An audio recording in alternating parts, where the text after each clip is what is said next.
पवन कुमार, आप देख रहे हैं हमारा YouTube channel Rajveer study motivation.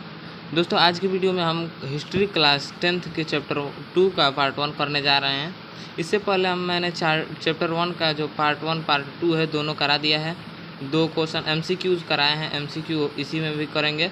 और इससे पहले भूगोल का पार्ट चैप्टर 1 और चैप्टर 2 के पार्ट 1 पार्ट 2 यानी कि 4 क्लासेज भूगोल पर भी कर लिए हैं।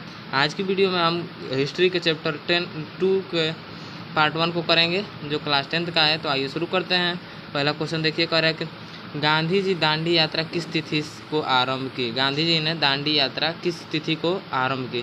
तो महात्मा गांधी ने दांडी यात्रा 12 मार्च 1930 ईस्वी को साबरमती से शुरू की। साबरमती कहाँ है? तो साबरमती अहमदाबाद में स्थित है। अहमदाबाद जो कि गुजरात में स्थित है।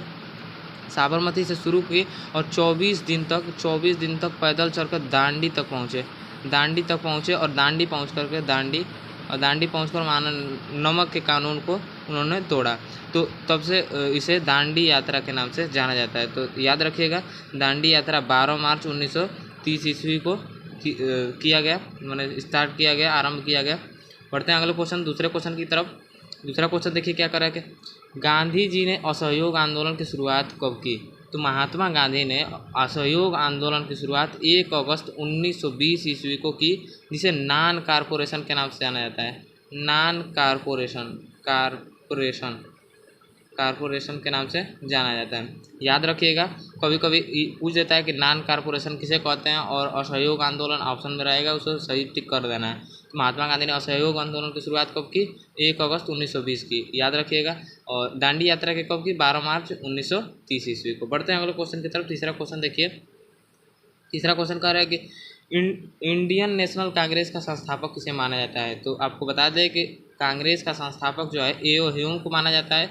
और प्रथम अध्यक्ष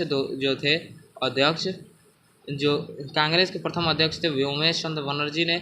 और ध्यान रखिएगा, कांग्रेस की स्थापना 1885 ईस्वी को की गई, 1885 ईस्वी को। और किस स्थान पर? तो मुंबई में 28 दिसंबर को 1885 ईस्वी को की गई। बढ़ते हैं अगले क्वेश्चन की तरफ। अगला क्वेश्चन देखिए क्या कर रहा है। अगला क्वेश्चन देखिए, बढ़ते हैं अगले क्वेश्चन की तरफ, देखिए क्या कर रहा है। चौथा क्वेश्चन, लखनऊ समझौता किस वर्ष हुआ। जो लखनऊ समझौता है वो लखनऊ समझौता 1916 ईस्वी को हुआ। अब ये लखनऊ समझौता क्या था? तो बाल गंगाधर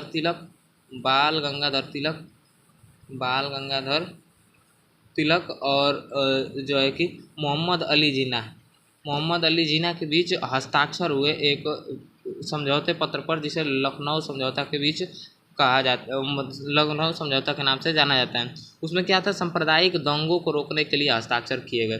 पढ़ते हैं अगले क्वेश्चन, 5वें नंबर क्वेश्चन की तरफ। 5वां क्वेश्चन देखिए क्या कह रहा है।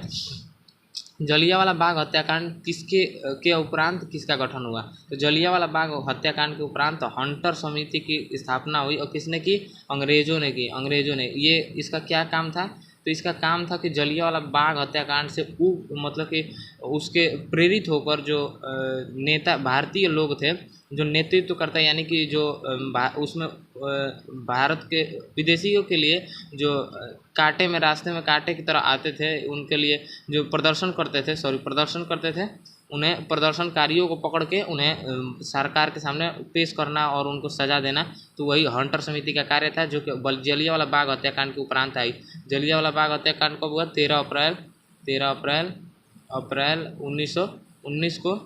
किस स्थान पर? तो अमृतसर, पंजाब अमृतसर। ये बहुत ही फेमस क्वेश्चन है, क्योंकि हर साल अमृतसर वाला क्वेश्चन पूछता है। तो हंटर समिति, जिसका जो लॉर्ड हंटर को इसका अध्यक्ष बनाया गया, लॉर्ड हंटर नाम के एक व्यक्ति को हंटर समिति का अध्यक्ष बनाया गया, जो कि जलियांवाला हत्याकांड के तुरंत बाद स्थापित एक गठन समिति थी, जिसे हंटर समिति के नाम से जाना जाता है। पढ़ते हैं अगले क्वेश्चन, 6ठे नंबर क्वेश्चन की तरफ। 6ठा क्वेश्चन कहता है कि रंपा विद्रोह कब हुआ। तो जो रंपा विद्रोह है वो 1916 ईस्वी में हुआ। ये क्या था? तो ये जलावन लकड़ी के लिए जो आदिवासी थे, आदिवासियों का एक प्रकार का जो विद्रोह था वही था, जलावन लकड़ी हेतु। तो 1916 में रंपा विद्रोह हुआ था। बढ़ते हैं अगला क्वेश्चन, सातवें नंबर क्वेश्चन की तरफ। सातवां क्वेश्चन देखिए क्या कर रहा है, जलियांवाला बाग हत्याकांड किस तिथि को हुआ था। तो ये क्वेश्चन बहुत ही महत्वपूर्ण है और हर साल लगभग पेपर में पूछता है। तो जलियांवाला बाग हत्याकांड 13 अप्रैल 1919 ईस्वी को अमृतसर जो कि पंजाब में स्थित है, पंजाब में हुआ था। ध्यान में रखिएगा, ये क्वेश्चन बहुत महत्वपूर्ण क्वेश्चन है, हर साल पूछा जाता है, तो आपको एकदम से इसको क्लियर कर लेना है कि जलियांवाला बाग हत्याकांड अमृतसर 13 अप्रैल 1919 को और पंजाब में हुआ था। बढ़ते हैं अगले क्वेश्चन की तरफ।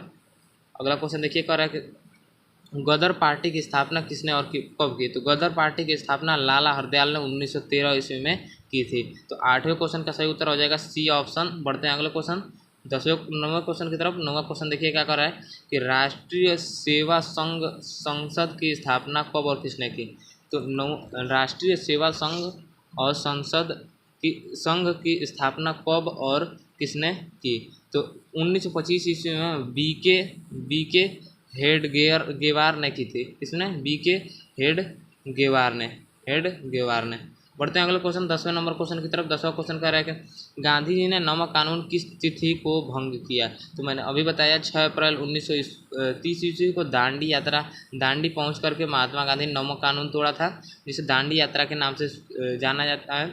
एक बार फिर सुन लीजिए कि 12 मार्च 1930 ईस्वी को साबरमती एक स्थान है जो कि अहमदाबाद गुजरात में स्थित है, वहाँ से आ करके और महात्मा गांधी 24 दिन पैदल चले थे और 24 दिन के बाद दांडी पहुँच कर वहाँ पे उन्होंने नमक कानून को तोड़ा था, जिसे दांडी यात्रा के नाम से भी जाना जाता है, जो कि 6 अप्रैल 1930 को वहाँ पे दांडी में पहुँचे थे। बढ़ते हैं अगले क्वेश्चन 11वें नंबर क्वेश्चन की तरफ। 11वां क्वेश्चन कह रहा है कि वेदों की ओर लौटो किसका नारा है। तो वेदों की ओर लौटो जो नारा है वो स्वामी दयानंद सरस्वती का है, स्वामी दयानंद सरस्वती का। बढ़ते हैं अगले क्वेश्चन की तरफ। अगला क्वेश्चन देखिए क्या कर रहा है, 12वां क्वेश्चन कह रहा है कि महात्मा गांधी ने किस गोलमेज सम्मेलन में भाग लिया। तो महात्मा गांधी जो थे वो उन्होंने द्वितीय गोलमेज सम्मेलन में भाग लिया। इसमें क्या हुआ कि लंदन में गोलमेज सम्मेलन वो स्थापित किया जाता था। उसमें क्या किया गया, तो संवैधानिक सुधार के लिए लंदन में संवैधानिक सुधार के लिए क्या किया गया, महात्मा गांधी को सुधार पर चर्चा के लिए महात्मा गांधी को ले गया गया। और 7 सितंबर 1931 ईस्वी को 7 सितंबर 1931 ईस्वी को ध्यान में रखना है। द्वितीय गोलमेज सम्मेलन में महात्मा गांधी ने भाग लिया था, जो कि लंदन में हुआ था। बढ़ते हैं अगले क्वेश्चन 13वें नंबर क्वेश्चन की तरफ। 13वां क्वेश्चन कहता है कि त्रिकठीय प्रणाली लागू हुआ था। तो जो त्रिकठीय प्रणाली है वो किसानों पर लागू हुआ था। ये क्या है त्रिकठीय प्रणाली, जो अंग्रेजी शासक थे वो कहते थे कि मतलब कि वहाँ भारत में नील की खेती की जाती थी, तो वो 3 कठीय प्रणाली लागू किए थे। वो क्या था, तो जैसे खेत में 3/20 के हिस्से में 3/20 के हिस्से में जो है कि नील की खेती करनी अनिवार्य थे। यानी कि एक बीघे में कितना खेत होता है, तो 1 बीघे में 10 मंडा और 1 मंडा इक्वल टू 2 कट्ठा। तो 2 कट्ठा यानी कि 20 कट्ठा, तो 20 कट्ठा है तो 3 कट्ठिया यानी कि 3 कट्ठा, ये 20 कट्ठे पर 3 कट्ठा अनिवार्य रूप से क्या बोना था, नील बोना था। नील और क्या करते थे, नीलों का जो उद्योग है, जो व्यापार है, वो अंग्रेज यहाँ से अच्छे किस्म के नील को ले जाते थे और इंग्लैंड में अच्छे पैसे कमाते थे, इसलिए यहाँ पे अनिवार्य रूप से नील की खेती कराते थे। और क्या होता था कि जो नील एक स्थान पर बो दिया जाता था, वहाँ की भूमि बंजर हो जाती थी, इसलिए यहाँ के किसान जो है कि मजबूर थे और वो नहीं करना चाहते थे। तो 3 कठीय प्रणाली किस पर लागू हुई थी, अंग्रेजों किसानों पर किसने लागू की, अंग्रेजों ने। 3 कठीय प्रणाली 3/20 के हिस्से पर नील की खेती करना अनिवार्य था। बढ़ते हैं अगले क्वेश्चन 14वें नंबर क्वेश्चन की तरफ। देखिए 14वां क्वेश्चन कहता है कि भारतीय संविधान समिति की स्थापना कहाँ की गई। तो भारतीय स्वाधीनता समिति की स्थापना कहाँ की गई। तो भारतीय स्वाधीनता समिति की स्थापना जर्मनी में की गई थी। तो ये 14वें नंबर क्वेश्चन का सही उत्तर हो जाएगा ऑप्शन नंबर सी, जर्मनी में। स्वाधीनता समिति है, सॉरी भूल गए थे मैं, स्वाधीनता समिति की स्थापना जर्मनी में की गई थी। दोस्तों आज के लिए बस इतना ही। इसके बाद हम इसका पार्ट 2 लेकर आएंगे बहुत जल्द, पार्ट 2। इससे पहले जियोग्राफी का हमने 2 क्लासेज कर ली है, जिसमें पार्ट 1, 2 दोनों हैं, यानी कि 4 क्लासेज जियोग्राफी पर हो चुकी हैं और हिस्ट्री पर 2 क्लासेज हो चुकी हैं। ये तीसरा क्लास है MCQ पर आधारित। एमसीक्यू का पैटर्न आजकल पेपर में बना दिया है, इसलिए आपको एमसीक्यू बहुत ही ध्यान रखना है। तो अगले वीडियो का इंतज़ार करें हमारे, और अगले वीडियो को देखने के लिए हमारे चैनल को सब्सक्राइब कर लें। और आपने पुराने वीडियोज़ नहीं देखे हैं तो लिंक डिस्क्रिप्शन में आप जा कर के उनको देख लीजिएगा। मिलते हैं अगले वीडियो में, तब तक के लिए जय हिंद।